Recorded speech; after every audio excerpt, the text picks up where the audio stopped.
Hello साथियों, मैं पंकज वैष्णव आप सभी का स्वागत करता हूं आज के इस सेशन में। आज की क्लास में हम समझने वाले हैं अपने 10th क्लास के अर्थशास्त्र सब्जेक्ट का चैप्टर नंबर 21, जिसका नाम है भारतीय अर्थव्यवस्था के समक्ष कुछ प्रमुख चुनौतियां। आज के सेशन में हम इसका पहला भाग समझने वाले हैं। तो शुरू करते हैं। क्या है भारतीय अर्थव्यवस्था के सम्मुख प्रमुख बड़ी बड़ी चुनौतियां? एक एक करके हमें मुख्य रूप से 6 चुनौतियों के बारे में बात करनी है कि वो चुनौतियां क्या है, उसके आंकड़े क्या है और भारत सरकार ने उस चुनौतियों से निपटने के लिए कौन कौन से कदम उठाए हैं। देश के प्रत्येक नागरिक को एक अच्छा जीवन बिताने का अधिकार है। हर व्यक्ति को एक अच्छा जीवन जीने का अधिकार है। प्रत्येक व्यक्ति को अपनी न्यूनतम आवश्यकताएं जैसे कि भोजन है, स्वास्थ्य की सुरक्षा है, आवास है, मौलिक शिक्षा है आदि को पूरा करने के योग्य होना चाहिए। हर व्यक्ति को अपनी न्यूनतम आवश्यकता है जिसे हम आम भाषा में कहते हैं रोटी कपड़ा मकान, मतलब भोजन हो, वस्त्र हो, बेसिक उसका आवास हो, इसके अलावा शिक्षा स्वास्थ्य की सुविधाएं उसके पास हो। तो हर व्यक्ति की ये जो न्यूनतम आवश्यकताएं हैं वो पूरी होनी चाहिए ताकि उसका जो जीवन स्तर है वो अच्छा हो सके, एक बेसिक लेवल का हो सके। लेकिन भारत प्रमुख रूप से एक निर्धन देश के अंतर्गत आता है जहां पर कुल जनसंख्या के एक बहुत बड़े भाग के पास इन सब चीजों को प्राप्त करने की क्षमता नहीं है।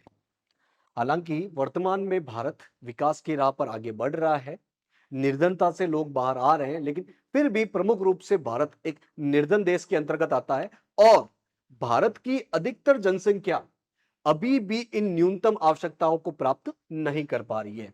हमारी अर्थव्यवस्था पर्याप्त रोजगार के अवसर उपलब्ध नहीं करा पा रही है।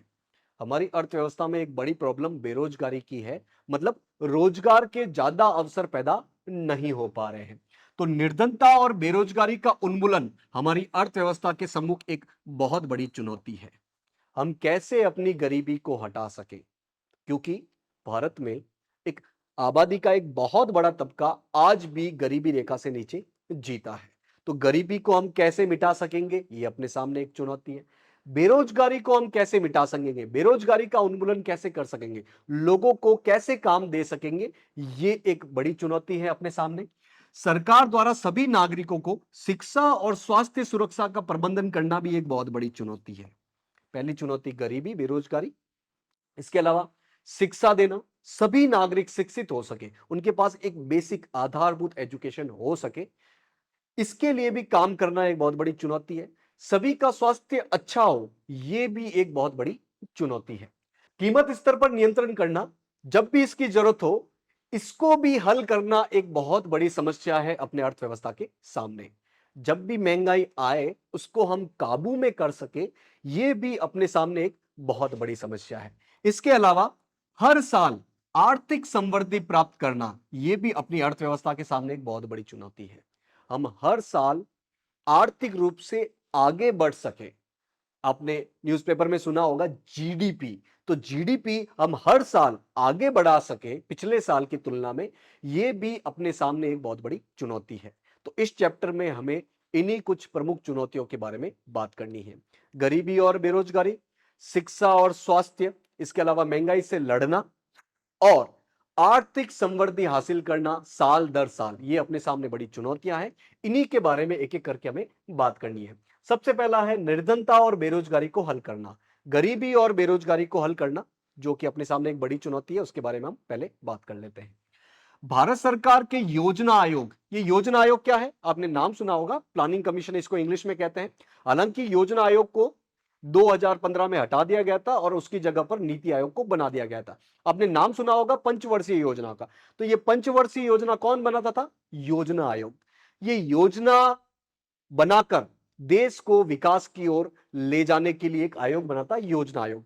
तो भारत के योजना आयोग के अनुसार कोई भी व्यक्ति जिसे अपने भोजन से 2400 कैलोरी नहीं मिल पा रही है, कहां पर? ग्रामीण क्षेत्रों में। यदि ग्रामीण क्षेत्र में किसी एक व्यक्ति को 2400 कैलोरी भोजन नहीं मिल पा रहा है और शहरी क्षेत्रों में 2100 कैलोरी भोजन नहीं मिल पा रहा है, तो वो निर्धन कहलाता है। योजना आयोग ने बोला कि कैलोरी के आधार पर हम पहले गरीबी देख लेते हैं। अगर शहरी क्षेत्र में 2100 कैलोरी एक व्यक्ति को नहीं मिल पा रहा है और ग्रामीण क्षेत्र में 2400 कैलोरी एक व्यक्ति को नहीं मिल पा रहा है, जिस व्यक्ति को ये नहीं मिला वो निर्धन कहलाता है। हम भारत में इसे गरीबी रेखा भी कहते हैं। मतलब ये नहीं मिल पा रहा है तो इससे नीचे के सारे व्यक्ति क्या कहलाएंगे? ये गरीबी रेखा से नीचे जीवन यापन कर रहे हैं, इनको बोला जाएगा बिलो पॉवर्टी लाइन वाले लोग, बीपीएल।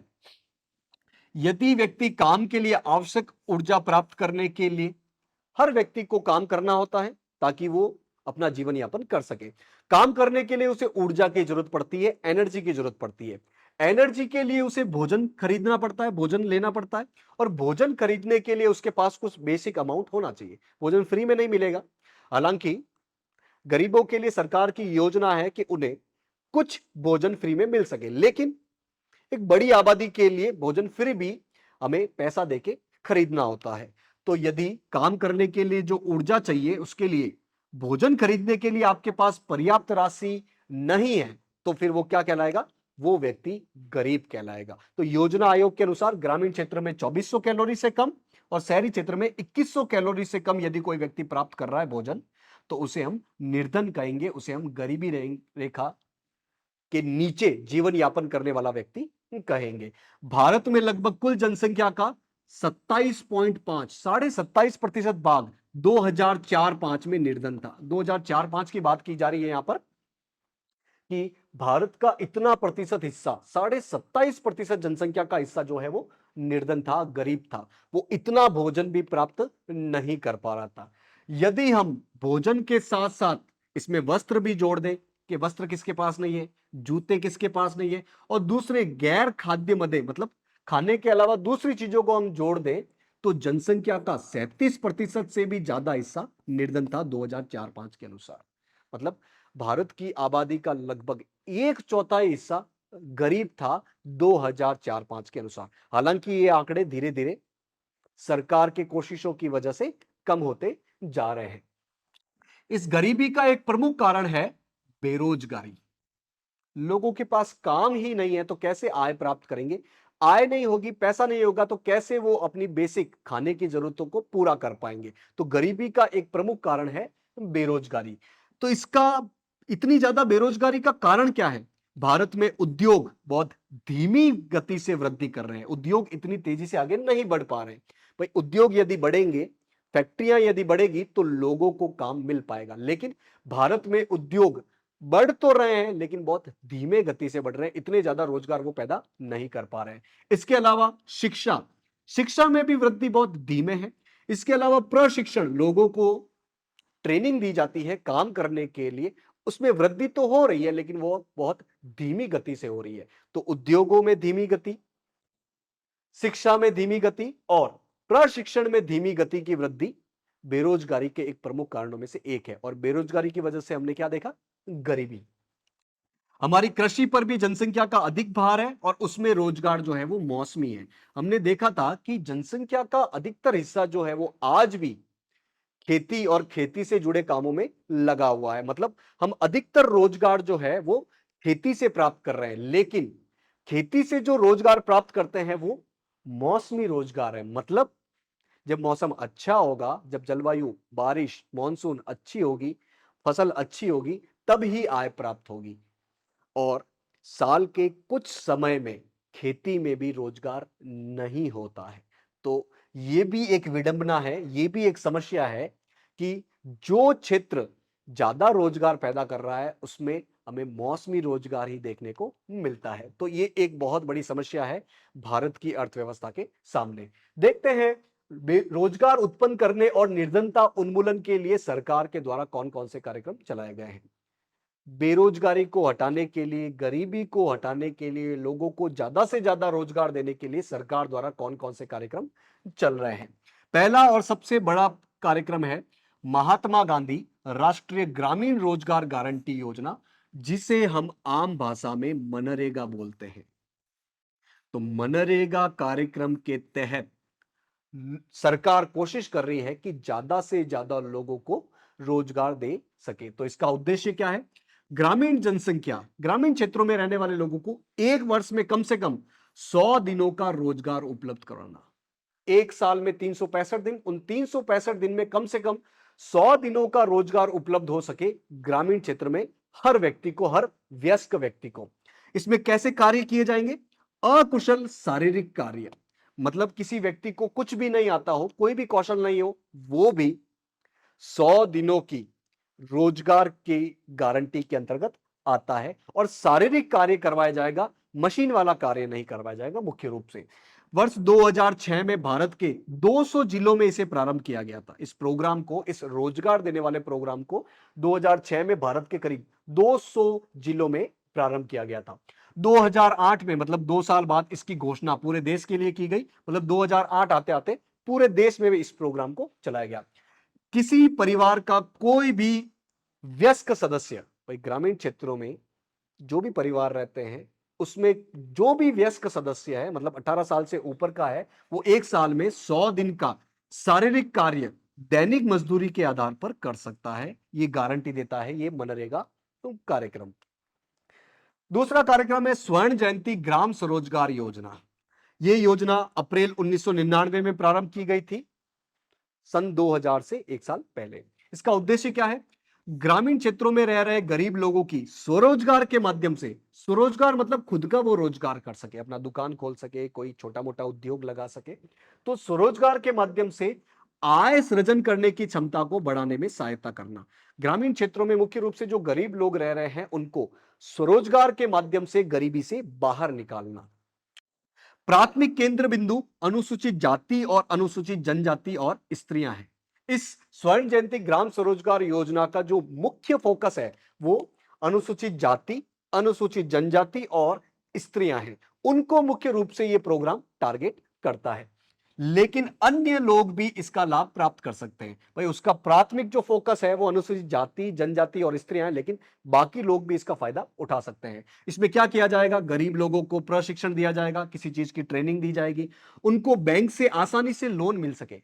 भाई स्वरोजगार करना है तो उसको कुछ पैसा चाहिए होगा, वो पैसा वो कहां से ले पाएंगे? भाई गरीब व्यक्ति, उसके पास पैसा है नहीं, तो बैंक से वो लोन ले सके, इसके लिए सरकार उनका मदद करेगी। इसके अलावा अन्य सुविधाएं भी दी जाएगी। निर्धन परिवारों को प्रशिक्षण देने के लिए, ट्रेनिंग देने के लिए सरकार ने हर जिले में ग्रामीण स्वरोजगार प्रशिक्षण संस्थानों की स्थापना की है। इन ग्रामीण क्षेत्र के गरीब लोगों को प्रशिक्षण मिल सके, ट्रेनिंग मिल सके, इसलिए सरकार ने हर जिले में ऐसे केंद्र बनाए हैं, ऐसे संस्थान बनाए हैं जहां पर इन लोगों को ट्रेनिंग दी जा सकती है। ट्रेनिंग पाकर, बैंक से पैसा पाकर वो अपना स्वरोजगार कर सकते हैं, आय प्राप्त कर सकते हैं और गरीब से बाहर निकल सकते हैं। तीसरा प्रोग्राम है स्वर्ण जयंती शहरी रोजगार योजना। जो दूसरी योजना थी वो ग्रामीण रोजगार योजना, ये है स्वर्ण जयंती शहरी रोजगार योजना। मतलब इसका मुख्य फोकस शहरी क्षेत्र में रहने वाले गरीब लोगों पे होगा। तो इसका उद्देश्य है शहरी क्षेत्रों में रहने वाले गरीब परिवारों को रोजगार उपलब्ध करवाना और मुख्य रूप से स्वरोजगार, खुद का रोजगार। इसे 1997 में आरंभ किया गया था, उसे 1999 में, इस शहरी रोजगार योजना को 1997 में प्रारंभ किया गया था। इसके बाद 2009 में और भी बहुत सारे नए नए प्रयास आरंभ किए गए। देखते हैं इन प्रोग्राम को। स्वरोजगार सृजन करने के लिए बहुत सारे प्रोग्राम चलाए गए। ग्रामीण स्त्रियों के लिए बहुत सारे कार्यक्रम चलाए गए कि वो अपना रोजगार कर सके, आय प्राप्त कर सके और निर्धनता से बाहर निकल सके। शहरी निर्धनों के लिए भी प्रशिक्षण कार्यक्रम चलाए गए कि शहरी क्षेत्रों में जो गरीब लोग रह रहे हैं उनको भी प्रशिक्षण मिले, उनको भी किसी चीज की ट्रेनिंग मिले, वो अपना खुद का रोजगार पैदा कर सके, आय प्राप्त कर सके और गरीबी से बाहर निकल सके।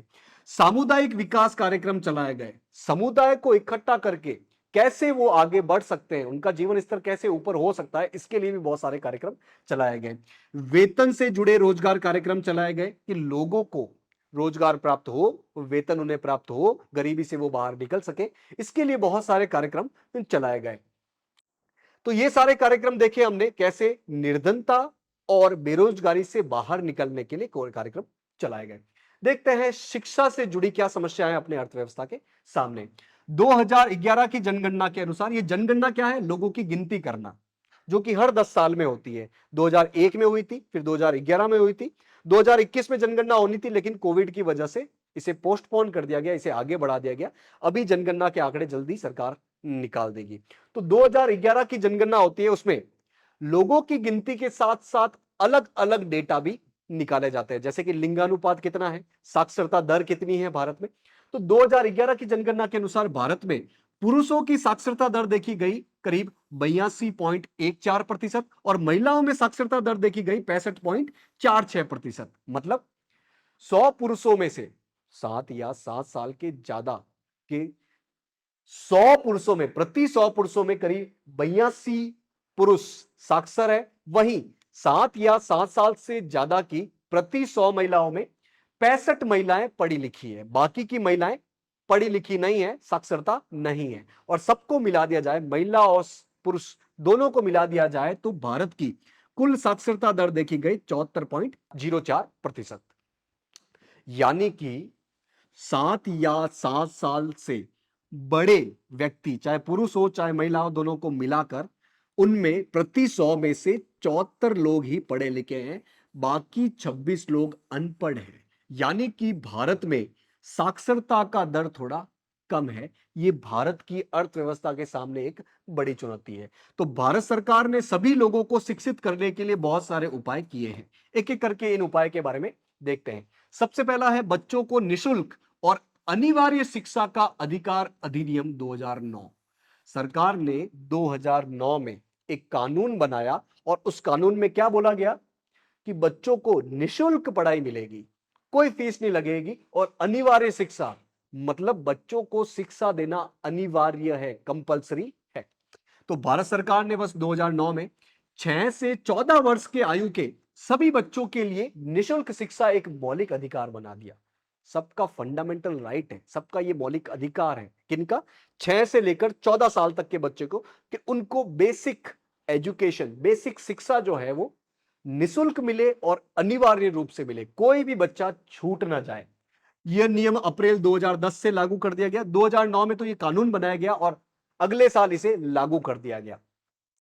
इसके अनुसार सरकार ज्यादा से ज्यादा प्राथमिक और उच्च प्राथमिक विद्यालय खोलेगी और पढ़ाने के लिए शिक्षकों को नियुक्त करेगी। अब यह तो बोल दिया गया कि 6 से 14 साल को अनिवार्य रूप से निशुल्क शिक्षा मिलेगी मिलेगी। अब वो बच्चे शिक्षा कहां प्राप्त करेंगे? स्कूल में। तो सरकार इसके अंतर्गत क्या खोलेगी? प्राथमिक यानी कि 5वीं तक और उच्च प्राथमिक मतलब 8वीं तक के स्कूल खोलेगी, और पढ़ाने के लिए शिक्षक भी तो चाहिए, तो ज्यादा से ज्यादा शिक्षकों को नियुक्त करेगी ताकि 6 से 14 साल तक के बच्चों को निःशुल्क रूप से और अनिवार्य रूप से पढ़ाई प्राप्त हो सके, वो शिक्षित हो सके। दूसरा प्रोग्राम है प्रारंभिक और माध्यमिक शिक्षा के लिए योजना। प्रारंभिक मतलब 5वीं और माध्यमिक मतलब 10वीं। तो इतनी शिक्षा के लिए कौन कौन सी योजनाएं चलाई है सरकार ने, एक एक करके देखते हैं। पहली है सर्व शिक्षा अभियान। सभी को शिक्षा मिल सके, इसके लिए यह अभियान चलाया गया। 6 से 14 साल के वर्ग के बच्चों को शिक्षा देने के लिए केंद्र सरकार यानी कि भारत सरकार द्वारा और राज्य सरकारों के साथ मिलकर इसे लागू किया गया, सर्व शिक्षा अभियान को। इस योजना के क्या उद्देश्य है? पहला है विद्यालय में सभी बच्चों का नामांकन हो, जितने भी बच्चे हैं वो स्कूल में आकर अपना एडमिशन करवा लें। ये इस सर्व शिक्षा अभियान का पहला उद्देश्य। दूसरा है बच्चों को विद्यालय में उच्च प्राथमिक स्तर तक रखना। बच्चे क्या होते हैं, एडमिशन तो ले लेते हैं, कुछ साल पढ़ते हैं, लेकिन घर की जिम्मेदारी या अन्य परेशानी की वजह से वो स्कूल से निकाल लेते हैं। मुख्य रूप से बालिकाएं, बच्चियां, घर के कामकाजों के लिए, या फिर जल्दी उनकी शादी करने के लिए, या फिर अधिकतर मानसिकता ऐसी रहती है कि बच्चों को पढ़ाकर क्या करेंगे। तो इसकी वजह से लोग स्कूल में दाखिला तो करवा देते हैं, नामांकन तो करवा लेते हैं, लेकिन स्कूल से बाहर निकलवा देते हैं उनको जल्दी। तो इस सर्व शिक्षा अभियान का उद्देश्य था दूसरा कि बच्चों को विद्यालय में उच्च प्राथमिक स्तर तक रख सके हम। उच्च प्राथमिक मतलब 8वीं तक रख सके। बच्चे 8वीं तक स्कूल में पढ़ सके ही सके, इसके लिए इस सर्व शिक्षा अभियान को लागू किया गया। शिक्षा की गारंटी देने वाले केंद्र स्थापित किए गए कि हम ऐसे केंद्र बनाएंगे, मुख्य रूप से ऐसे स्कूल बनाएंगे जहां अच्छी पढ़ाई हो सके। शिक्षा देने में जाति, लिंग आदि के कारण आने वाले अंतर को समाप्त करेंगे। जाति के आधार पर कोई व्यक्ति शिक्षा नहीं प्राप्त कर पा रहा है, या लिंग के आधार पर मुख्य रूप से स्त्रियों को पढ़ाई से वंचित रखा जा रहा है, इन सब चीजों के अंतर को समाप्त करना भी इस सर्व शिक्षा अभियान का एक प्रमुख उद्देश्य है। सर्व शिक्षा अभियान के अंतर्गत बालिकाओं के लिए कस्तूरबा गांधी बालिका विद्यालय नाम के आवासीय विद्यालय भी बनाए गए। इस सर्व शिक्षा अभियान के अंतर्गत कस्तूरबा गांधी बालिका विद्यालय, ऐसे बहुत सारे स्कूल बनाए गए, और ये मुख्य रूप से आवासीय विद्यालय है, मतलब यहां पर हॉस्टल है, ताकि बच्चियां, बालिकाएं पढ़ भी सके और उनको जो आवासीय समस्या आती है, उनकी जो आवासीय जरूरत है, उनको भी पूरा किया जा सकता है। कस्तूरबा गांधी बालिका विद्यालयों में प्रवेश लेने वाली बालिकाओं में करीब 75% अनुसूचित जाति, जनजाति और अन्य पिछड़ी जाति और अल्पसंख्यक समुदाय के लोग हैं। इन कस्तूरबा गांधी जो बालिका विद्यालय है, इसमें 3/4 करीब 75% जो बालिकाएं हैं वो अनुसूचित जाति, अनुसूचित जनजाति, अन्य पिछड़ी जाति, अल्पसंख्यक समुदाय, इनके लोग आते हैं। और बाकी जो 25% है वो उन परिवारों की लड़कियां हैं जो गरीबी रेखा से नीचे हैं। यानी कि कस्तूरबा गांधी बालिका विद्यालय मुख्य रूप से समाज के पिछड़े वर्ग की बालिकाओं को समुचित शिक्षा मिल सके, उसके लिए एक अच्छा प्रावधान है। दूसरा है विद्यालयों में दोपहर का भोजन उपलब्ध करवाने का राष्ट्रीय कार्यक्रम। दोपहर में भोजन स्कूल में ही मिले, ये इस कार्यक्रम का एक मुख्य लक्ष्य था, ताकि बच्चे उस भोजन के कारण स्कूल में रुक सके, स्कूल में दाखिला ले सके। तो इसके अंतर्गत एक तो शिक्षा में सुधार होगा ही होगा, साथ ही लोगों में ऊंच नीच का भाव, क्योंकि साथ भोजन करेंगे तो ऊंच नीच का भाव भी धीरे धीरे खत्म होगा। तो बच्चों को विद्यालय में आकर्षित करने के लिए, ताकि विद्यालय में आ सके कि हाँ विद्यालय में भोजन मिलेगा, और वो रुक सके वहां पर कि भोजन मिलेगा तो रुकेंगे, हम पूरी पढ़ाई करेंगे। तो बच्चों को विद्यालय में आकर्षित करने के लिए और उन्हें स्कूल में रोकने के लिए सरकार ने दोपहर के भोजन का कार्यक्रम प्रारंभ किया है, जिसे हम कहते हैं मिड डे मील। आपने नाम सुना होगा, मिड डे मील मतलब दोपहर का भोजन स्कूल में ही मिलेगा, ताकि बच्चे स्कूल की तरफ आकर्षित हो सके और अपनी पूरी पढ़ाई कर सके। दोपहर का भोजन समाज के विभिन्न वर्गों के बच्चों को निकट लाता है और एक दूसरे के प्रति सद्भावना का विकास करवाता है। स्कूल में रुक पाएंगे, अपनी पढ़ाई पूरी कर पाएंगे, ये तो एक उद्देश्य है ही है। साथ ही बच्चे सभी मिलकर एक साथ भोजन करेंगे तो लोगों में, बच्चों में आपस में एक दूसरे के प्रति सद्भावना विकसित होगी। तीसरा है राष्ट्रीय माध्यमिक शिक्षा अभियान, जिसे RMSA भी बोला जाता है। माध्यमिक स्तर पर प्रवेश लेने वाले बच्चों का अनुपात बढ़ाने के लिए वर्ष 2009 में इसे प्रारंभ किया गया। साल 2009 में इस प्रोग्राम को चालू किया गया, इस अभियान को चालू किया गया, ताकि माध्यमिक स्तर पर मतलब 9वीं 10वीं और इससे बड़ी स्तर पर ज्यादा से ज्यादा बच्चे प्रवेश ले सके। अधिकतर बच्चे 8वीं के बाद स्कूल से निकल जाते हैं, तो वो माध्यमिक शिक्षा पूरी कर सके, इसके लिए यह प्रोग्राम, यह अभियान चलाया गया। इस कार्यक्रम के कुल खर्च का 75% केंद्र सरकार वहन करती है, जबकि 25% राज्य सरकारें उपलब्ध करवाती है। कोई भी अभियान होती है, कोई भी योजना, कोई भी कार्यक्रम चलती है, उसमें पैसा लगता है। तो इस प्रोग्राम में मान लीजिए कि 100 रुपए लगा, तो 100 रुपए में 75 रुपया तो भारत सरकार देगी और बाकी का जो 25 रुपया है वो उस राज्य की संबंधित सरकार देगी। वहीं उत्तर पूर्वी क्षेत्रों के लिए अनुपात 90:10 है। जो उत्तर पूर्वी क्षेत्र है भारत का, उत्तर पूर्वी क्षेत्र जैसे कि असम, अरुणाचल प्रदेश, मणिपुर, मिजोरम, मेघालय, नागालैंड, ये वाले जो क्षेत्र हैं, ये वाले जो राज्य हैं, उनमें ये 75-25 नहीं है। मतलब उनके लिए 75 रुपए केंद्र सरकार देगी और 25 रुपए वहां की राज्य सरकार देगी, ऐसा नहीं होगा। वहां ज्यादा है केंद्र सरकार की तरफ से, केंद्र सरकार वहां 90 रुपए देगी और वहां की जो संबंधित राज्य सरकार है वो 10 रुपए देगी। मतलब केंद्र सरकार की तरफ से उन क्षेत्रों के लिए ज्यादा योगदान दिया जाएगा। नेक्स्ट है विकलांगों के लिए माध्यमिक स्तर पर समावेश शिक्षा, इसे IEDSS कहते हैं। विशेष आवश्यकता वाले जो विकलांग बच्चे हैं, शारीरिक रूप से या मानसिक रूप से, उन बच्चों की सहायता के लिए सरकार ने 2009-2010 से माध्यमिक स्तर पर समावेशी शिक्षा प्रारंभ किया। समावेशी शिक्षा मतलब पूर्ण रूप से शिक्षा, उनकी कुछ शारीरिक जरूरतें होगी, उनकी उस मानसिक जरूरतें होगी, साथ ही शिक्षा की जरूरत होगी। तो इस तरह से समावेश शिक्षा के लिए, इन विशेष आवश्यकता वाले बच्चों के लिए माध्यमिक स्तर पर यह समावेश शिक्षा प्रोग्राम शुरू किया गया।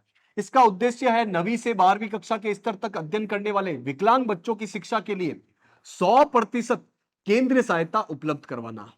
जो बच्चे जो विकलांग है, जो विशेष आवश्यकता वाले बच्चे हैं और वो 9वीं से लेकर 12वीं के अंतर्गत आते हैं, तो उनकी शिक्षा के लिए केंद्र सरकार पूरा का पूरा 100 रुपया प्रदान करेगी। ये बहुत ही एक इंपॉर्टेंट और एक बहुत ही मजबूत कार्यक्रम। नेक्स्ट प्रोग्राम है साक्षर भारत कार्यक्रम। 15 वर्ष से अधिक आयु के युवकों में शिक्षा और साक्षरता को प्रोत्साहित करने के लिए साक्षर भारत प्रोग्राम चलाया जा रहा है। पूरा भारत साक्षर हो सके और इसमें मुख्य रूप से 15 साल से ज्यादा के जो युवक है वो शिक्षा के प्रति प्रोत्साहित हो सके, अपनी पढ़ाई पूरी कर सके, इसके लिए यह प्रोग्राम चलाया गया। इस कार्यक्रम का विशेष केंद्र बिंदु महिलाएं होंगी। हालांकि 15 साल से ऊपर सभी के लिए यह प्रोग्राम चलाया गया, लेकिन मुख्य रूप से इसका ध्यान क्या है, महिलाओं पर, ताकि महिलाएं अपनी पढ़ाई पूरी कर सके और भारत 100% साक्षर हो सके। नेक्स्ट प्रोग्राम है उच्च और तकनीकी शिक्षा का कार्यक्रम। अभी तक जो हमने देखा था वो प्रोग्राम मुख्य रूप से स्कूल लेवल तक का है, तो स्कूल के बाद का क्या, इसके लिए भी सरकार ने कार्यक्रम चलाया है। यदि कोई देश शिक्षित समाज की स्थापना करना चाहता है, कोई देश चाहता है कि हम 100% साक्षर हो सके और अंतरराष्ट्रीय स्तर पर अन्य देशों के साथ प्रतियोगिता करना चाहता है और यह सोचता है कि हमें विश्व के सभी देशों के साथ कंपटीशन करना है, प्रतियोगिता करनी है, हमें भी उनसे आगे जाना है, तो उसे अपनी उच्च शिक्षा और तकनीकी शिक्षा के स्तर में सुधार करना चाहिए।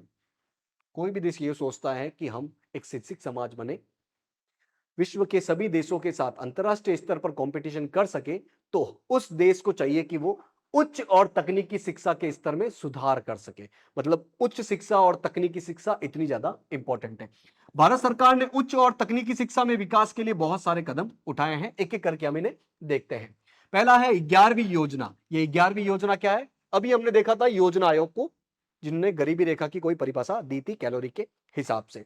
तो योजना आयोग पंचवर्षीय योजना बनाता था, ऐसे ही पहली पंचवर्षीय योजना, दूसरी पंचवर्षीय योजना करते करते उसने टोटल 12 पंचवर्षीय योजना बनाई है। तो इसने 11वीं योजना अवधि में केंद्र की सरकार ने राज्य सरकारों के सहयोग से 8 नए विश्वविद्यालय, बड़ी बड़ी यूनिवर्सिटी, 8-10 नए इंजीनियरिंग कॉलेज जहां पर इंजीनियरिंग की पढ़ाई होती हो, उनको स्थापित करने का उद्देश्य बनाया। नए आदर्श कॉलेजों की देश के पिछड़े हुए जिलों में स्थापना की जाएगी। देश के जो पिछड़े जिले हैं वहां पर अच्छे आदर्श कॉलेज बनाए जाएंगे जहां पर अच्छी पढ़ाई हो सके, उच्च शिक्षा और तकनीकी शिक्षा आगे बढ़ सके।